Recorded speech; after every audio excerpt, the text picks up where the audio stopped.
اور اگر رویوں میں بہتری نہیں آئے گی، دوسری بات یہ کہ اگر ہم نے ایک الزام لگایا ہی ہے، ہماری طرف سے کوئی آبجیکشن آیا تو ٹھنڈے دل سے اس کو سنیں، ہم سے ثبوت مانگیں اور اس پر غور و فکر کریں، اور اگر وہ صحیح ہے تو مان جائے، اگر نہیں ہے تو اس کا صحیح جواب دیں کہ نہیں جناب ایسا نہیں ہے، ایسا ہے۔ لیکن آگے سے بالکل شور شرابہ کر دینا اور چیخو پکار کر دینی، اونچی آواز میں باتیں کرنی کہ اس میں ہماری آواز دب جائے، تو یہ میں سمجھتا ہوں کہ نہ سیاست کے لیے کوئی اچھا شگون ہوگا، نہ اتحاد کے لیے، نہ اس کے لیے شگون ہے۔ میں ذرا آپ کی موجودگی کا فائدہ اٹھاتے ہوئے یہ پوچھنا چاہتا ہوں، محسن نقوی صاحب یہ سسٹم ناکام ہونے کی بات کر رہے ہیں، ظاہر ہے کہ اس سسٹم کا آپ لوگ بھی حصہ ہیں، آپ خود وزیر اعظم بھی رہے، فی الحال بھی آپ اتحادی ہیں، یہ سسٹم کی ناکامی سے کیا مراد لیا جائے جو محسن نقوی صاحب کہہ رہے ہیں؟ دیکھیں اگر تو سسٹم کو امپروو کرنے کی کوئی بات کرتا ہے کہ اس میں بہتری آنی چاہیے، تو بہتری کی گنجائش تو ہر سسٹم میں ہوتی ہے نا جی۔ اب میں یہ کہتا ہوں کہ دیکھیں نا، ابھی ہمارے پاس پورا کس ریفرنس ٹو دی کانٹیکسٹ میں انہوں نے بات کی، کس کانٹیکسٹ میں انہوں نے بات کی ہے، ان کے سامنے کیا تھا کہ انہوں نے یہ بیان دیا ہے۔ اب چاہیے تو یہ تھا کہ نقوی صاحب سے آپ لوگ ہی میڈیا یہ پوچھتے کہ بھائی آپ نے یہ جو بات کی ہے اس کی وضاحت کریں۔ ٹھیک، ہم لوگ چھوٹی سی بات پکڑ کے ہلا ہلا کر دیتے ہیں، نہ کسی کو سمجھ لگتی ہے کیا نہ ہوا۔ مجھے تو ابھی تک پوری طرح سمجھ ہی نہیں لگی کہ نقوی صاحب نے کیا کہا ہے اور کیا کہنا چاہ رہے تھے وہ۔ اصل میں نئے صوبوں کی بات کر رہے ہیں، انتظامی یونٹس کی بات کر رہے ہیں، وہ اس کی وضاحت کریں کہ وہ اس نظام کو اگر یہ فیل ہو گیا تو کس طرح کا نظام ان کے خیال میں بہتر ہے، یا اس کو کس طرح امپروو کیا جا سکتا ہے جو پاکستان کو ڈیلیور کر سکے۔ اگر ایک چیز انہوں نے اتنا بڑا اگر بات کہی ہے تو کچھ سوچ سمجھ کے کہی ہوگی کہ یہ فیل ہو گیا۔ رائے صاحب وہ نئے صوبوں کی اور کچھ انتظامی یونٹس کی بات کر رہے ہیں کہ اب یہی بات D G I S P R کہہ رہے تھے کہ گڈ گورننس چاہیے اور اس کے لیے انتظامی یونٹس ہونے چاہیے، اس کی انہوں نے بھی بات کی۔ بڑے عرصے سے ہو رہی ہے پاکستان میں کہ یونٹس جو ہے، انتظامی یونٹس جو ہے وہ کس طرح کے ہونے چاہیے۔ پہلے 2 دفعہ تجربہ بھی ہوا، آپ کو پہلے پتہ ہے کہ ڈیوولوشن کی ایک تھیوری آئی جس میں ڈی سی کو ڈی سی او بنا دیا گیا، اور نچلے جو سطح تک تھی کہ وہ یہ تھا کہ اس کے اثرات مرتب ہوں گے اور عام آدمی کی زندگی بہتر ہوگی۔ تھیوریٹیکلی تو یہ بہت ٹھیک بات ہے، جو بھی اس بات کو سنے گا وہ کہے گا ہاں کوئی ایسا نظام تو لاؤ بابا کہ عام آدمی جو گراس روٹ پر بیٹھا ہے اس کی جو ہے وہ اس کی حالات میں تبدیلی آئے، اس کے حالات بہتر آئیں، اس کے لیے کچھ آسانیاں پیدا ہو سکے، تو اس سے تو کوئی انکار نہیں کرے گا۔ اب کیا وہ انتظامی یونٹ ہوتے ہیں، کنٹروورسی کھڑی ہوگی ہے پورے ملک میں، بھائی اس کو بلیک اینڈ وائٹ میں بتائیں۔ جب وہ بات سامنے آئے گی، جب وہ نقشہ سامنے آئے گا، بھائی کیا چاہتے ہیں، کس طریقے سے ہوگا، اس کا انتظام کیسے چلے گا، اس کے اوپر پوری ایک ارک ریزی سے، باریک بینی سے ایک پورا پلان مرتب ہو، تو پھر کوئی اس کے اوپر کوئی کمنٹ بھی کیا جا سکتا ہے۔ ویری رائٹ، آپ کہہ رہے ہیں کہ پورا ایک لے آؤٹ ہو، اس کے بعد ہی اس پہ بات ہو سکتی ہے۔ راجہ پرویز اسرار صاحب سابق وزیر اعظم موجود تھے، آپ کے وقت کا شکریہ کہ آپ نے بڑی تفصیل کے ساتھ جو ہے اس کے اوپر اپنا موقف دیا۔ ناظرین پروگرام میں وقت ہو گیا ایک بریک کا، جب بریک کے بعد آئیں گے تو کچھ دیگر موضوعات کے اوپر بات کریں گے، لیکن ایک بریک کے بعد۔ Welcome back. نئے انتظامی یونٹس یا صوبوں کے حوالے سے جو بات چیت ہو رہی ہے اس پہ آج ہم نے نیشنل ڈائیلاگ کمیٹی کی انٹری بھی دیکھی ہے، اور محمود مولوی صاحب نے ایک لاہور میں پریس کانفرنس کی ہے۔ آج ہم نے سابق گورنر سندھ عمران اسماعیل صاحب جو نیشنل ڈائیلاگ کمیٹی کا حصہ ہیں ان کو دعوت دی ہے۔ عمران اسماعیل صاحب آپ کے وقت کا بہت شکریہ۔ جو باتیں محسن نقوی صاحب نے کی سسٹم ناکام ہونے کی، اب آپ بھی سب لوگ وہی بات تقریباً چلیں، اگر ایک تو یہ بتائیے کہ کیا آپ لوگ بھی سمجھتے ہیں کہ سسٹم ناکام ہو گیا ہے؟ دوسرا صوبوں کی بات اور نئے انتظامی یونٹس، کیا یہ ایک ہی بات ہے یا صوبے موجود رہیں گے اور انتظامی یونٹ اس سے الگ کوئی چیز بنائی جائے گی؟ شکریہ گورنر صاحب۔ دیکھیں بات یہ ہے کہ سسٹم ناکام وہ ہوتا ہے جو کبھی کامیاب ہوا ہو۔ ٹھیک، یہ سسٹم تو کبھی کامیاب ہوا ہی نہیں، تو فرام دا بگننگ یہ ناکامی کی طرف جا رہا تھا۔ اس میں نمبر 1 جو اس کی وجہ ہے وہ یہ ہے کہ جو گورنمنٹ ہے وہ elected public true representative public government نہیں ہے۔ جب ہم سسٹم کو کہہ رہے ہیں تو کیا گورنمنٹ اس کو ہم صرف کہہ رہے ہیں؟ جی گورنمنٹ کی بات کر رہا ہوں۔ دیکھیے اگر ہم اسٹیبلشمنٹ کی طرف دیکھیں نا تو اسٹیبلشمنٹ تو پاکستان قائم ہے، پاکستان کے بعد سے آج تک ہر حکومت کے ساتھ رہی ہے، اور ہر حکومت کی خواہش بھی یہی رہی ہے کہ اسٹیبلشمنٹ اس کے ساتھ رہے۔ وہ 1 پیج والا قصہ آپ جو حکومت میں ہوتا ہے وہ 1 پیج اور سیم پیج کی کہانی گاتا ہے، اور جیسے وہ باہر نکل جاتا ہے یا پیج پھٹ جاتا ہے تو وہ اس کو سارا سسٹم خراب لگنے لگتا ہے۔ تو یہ تو حقیقت ہے نا۔ اب یہ بھی حقیقت ہے کہ ملک میں موجودہ نظام مطلوبہ نتائج نہیں دے رہا، عوام تک سہولت نہیں پہنچ رہی. میں کوئی بلیم گیم اس وقت کھیل نہیں رہا کہ کس کی وجہ سے کیا ہوا, لیکن اس کا نتیجہ یہ ہے کہ آج جو سسٹم رائج ہے یہ سسٹم ڈیلیور نہیں کر رہا. ٹھیک.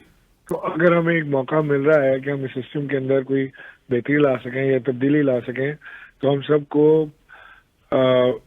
سارے سیاستدانوں کو مل کر بیٹھ کے اس کے اوپر سنجیدگی سے غور کرنا چاہیے. نہ یہ کہ ہم ایک اس کو لسانیت کی طرف لے جائیں اور ایک آگ لگا دیں. یہ جو سب کو بیٹھنے والی بات ہے اس میں نیشنل گرینڈ ڈائیلاگ پہ آتا ہوں. ذرا مجھے یہ بتائیے کہ آپ لوگوں کا کیا آئیڈیا, کیونکہ ہم نے محسن نقوی صاحب کو کہا جی اس کو نئے صوبے کہہ لیں, انتظامی یونٹس کہہ لیں, پھر علیم خان صاحب نے ٹویٹ کیا ان کا 3 حصوں میں ڈیوائیڈ کر دیں. اب آپ لوگ بھی اس میں آئے ہیں تو کیا کہہ رہے ہیں؟ مثال کے طور پہ ایک صوبہ سندھ ہے یا صوبہ پنجاب ہے, کیا پنجاب کے یا سندھ کے کوئی صوبے بنا دیے جائیں یا صوبہ پنجاب رہے گا, صوبہ سندھ رہے گا, نیچے کچھ انتظامی یونٹس بنیں گے؟ اس کو ذرا ڈیفائن تو کریں, آئیڈیا کیا ہے؟ نہیں دیکھیں, ابھی اس پہ ڈیبیٹ ہونا باقی ہے. اچھا, کہ کیا نظام ہوگا. پہلے تو یہ طے کر لیں کہ ہاں یہ نظام میں تبدیلی کی ضرورت ہے, پھر وہ نظام کیا ہوگا اس کے 3-4 آپشن ہو سکتے ہیں. سرے سے نئے صوبے بنائے جائیں, نمبر 1. نمبر 2 کہ انہی صوبوں میں رہتے ہوئے انتظامی یونٹ قائم کر دیے جائیں. نمبر 3 کہ ان دونوں کو چھیڑے بغیر جو ہماری بلدیاتی جو وہ ہیں نمائندے ہیں ان کو اختیارات منتقل کیے جائیں, اور حقیقی طور پہ ان کے پاس پیسہ اختیار ہے جیسے دنیا بھر میں میئر کے پاس ہوتا ہے, وہ کر دیا جائے. یہ سارا ڈیبیٹ ہونا باقی ہے. اس میں میں اور آپ بیٹھ کے ٹی وی پہ فیصلہ نہیں دے سکتے کہ بس یہ ہو جائے, بس یہ بہترین. تو وہ ڈیبیٹ ہو جائے, لیکن پہلے ہم کرنے جا رہے ہیں. ٹھیک, کچھ نہ کچھ پازیٹیو تبدیلی ہونی ہے. اچھا, ڈیبیٹ ظاہر ہے عوام اس میں شامل ہوگی جو سب سے بڑی سٹیک ہولڈر ہے, تو پھر ہم کہیں گے کہ ڈیبیٹ اس لیول پہ گئی ہے جو کہا جا رہا ہے کہ عوام میں لے کر جائیں. آج ہم نے یہ دیکھا ہے کہ محمود مولوی صاحب ریفرینڈم کی بات کر رہے تھے, اس سے پہلے کچھ دیگر لکھنے والے دانشور بھی کچھ ایسی باتیں کر رہے ہیں. ریفرینڈم کبھی جمہوری حکومت کے دور میں ہوا نہیں ہے اور کہیں پاکستان کے آئین کے اندر لکھا بھی نہیں ہوا, تو پھر یہ کیسے ہوگا؟ آپ کو کیوں لگ رہا ہے کہ جمہوری حکومت ہے اس وقت ملک میں؟ میں امپریشن تو یہی ہے نا. دیکھیں, بات یہ ہے کہ وہ ریفرینڈم کی طرف جائیں یا وہ کوئی آئینی راستہ نکالیں, اور ریفرینڈم بھی آئینی راستہ ہے بائی دا وے, لیکن جو نئے صوبوں کے قیام کے لیے تو آئین میں باقاعدہ دیا ہوا ہے نا کہ کیسے کیوں کر ممکن ہو سکتا ہے اور کیوں نہیں ہو سکتا. تو اگر ہم بحث کرنے جاتے ہیں یعنی اس کو ہم ڈیبیٹ کے لیے کھولتے ہیں, تو پھر ہمیں شاید اپنے آئین میں بھی تبدیلی لانی پڑے نئے نظام کی طرف جانے کے لیے. تو یہ سیاسی جماعتیں کیسے قائل ہوں گی؟ پیپلز پارٹی, نون لیگ, پیپلز پارٹی کہتی ہے پنجاب میں تو صوبہ بننا چاہیے, مزید اس کی تقسیم ہونی چاہیے, لیکن سندھ میں نہیں ہونی چاہیے. ایم کیو ایم کہتی نہیں کراچی صوبہ بننا چاہیے. یہ جو ساری سیاسی جماعتیں جو سٹیک ہولڈرز ہیں ان کا بڑا رد عمل آ رہا ہے, ان کو کیسے بنایا جائے گا؟ وہ بڑی بات ہے کہ جی وہاں ہو یہاں نہ ہو. اگر تو نظام پنجاب کے لیے بہتر ہے تو وہ پنجاب سندھ کے لیے بھی بہتر ہی ہوگا. یہ تو نہیں ہو سکتا کہ ایک نظام پنجاب کے لیے بہتر ہو دوسرا سندھ کے لیے. اور دوسری بات یہ کہ اگر تو آپ نے اس کو واقعی عوامی رائے کے حساب سے آگے چلنا ہے تو پھر میں سمجھتا ہوں کہ عمران خان سے بھی کنسلٹ کرنا انتہائی ضروری ہے, کیونکہ وہ اس وقت ایک پارٹی ہے تحریک انصاف جو سب سے پاپولر پارٹی ہے پاکستان کی انڈاؤٹیڈلی, اور وہ عوام کے ریپرزینٹیو بھی ہے. کہ جس طرح پیپلز پارٹی ہے یا پی ایم ایل این ہے, آج کمزور سے ہی لیکن کبھی تو طاقتور تھے یا کبھی طاقتور ہوں گے, لیکن عوام کی جماعت تو ہے نا, کسی کو اچھی لگے یا بری لگے. وہی بات میں تو آپ سمجھ رہے ہیں کہ یہ جو نئی ڈیبیٹ شروع ہوئی ہے, ظاہر ہے اس کو ہم ابھی ڈیبیٹ ہی کہیں گے, کہ اس کے اندر وہ جو آپ لوگ بات کرتے رہے ہیں, دیگر بھی بہت سارے لوگ گرینڈ نیشنل ڈائیلاگ کی بات کرتے ہیں, اور پارلیمنٹ کے فورم کے اوپر بھی بات ہوتی رہی ہے, تو یہ رائٹ تک اس کو انیشیٹ کیا جائے ایک گرینڈ نیشنل ڈائیلاگ میں جس میں تمام سٹیک ہولڈرز بیٹھے اور ریسیٹ کی جو لفظ ٹرم استعمال کی جا رہی ہے, تو ریسیٹ کیا جائے پورے کے پورے سسٹم کو. دیکھیں, پہلے تو سسٹم ریسیٹ جو ہے وہ صرف ایک ہی بٹن سے ہوتا تھا جس کا نام ماشاء اللہ تھا. ٹھیک, آج بھی اگر سیاستدانوں نے ہوش کے ناخن نہ پکڑے تو وہ ماشاء اللہ والا ریسیٹ کا بٹن موجود ہے, وہ کہیں گیا نہیں ہے یا تباہ نہیں ہو گیا, وہ بھی ہو سکتا ہے. تو مگر یعنی آپ اس کا خطرہ محسوس کرتے ہیں ابھی؟ Of course I can see it. مجھے لگتا ہے کہ اگر سیاسی جماعتوں نے ہوش کے ناخن نہ لیے اور یہ اسی طرح سے ابرپٹلی چلتے رہے اور ڈے ٹو ڈے فیصلے, اور لیکن اب اس ملک میں کون سا نظام اس وقت ملک میں چل رہا ہے, عوام کو کون سی سہولیات پہنچ رہی ہیں, کون سی گڈ گورننس ملک میں ہو رہی ہے, تو یہ نہیں کر پائیں گے ٹھیک ہے اس کو, تو یہ الٹیمیٹلی ادھر ہی چلا جائے گا معاملہ. پاکستان میں ایسا بھی ہوا ہے کہ جب ماشاء اللہ لوگوں نے مٹھائیاں بٹی عوام نے,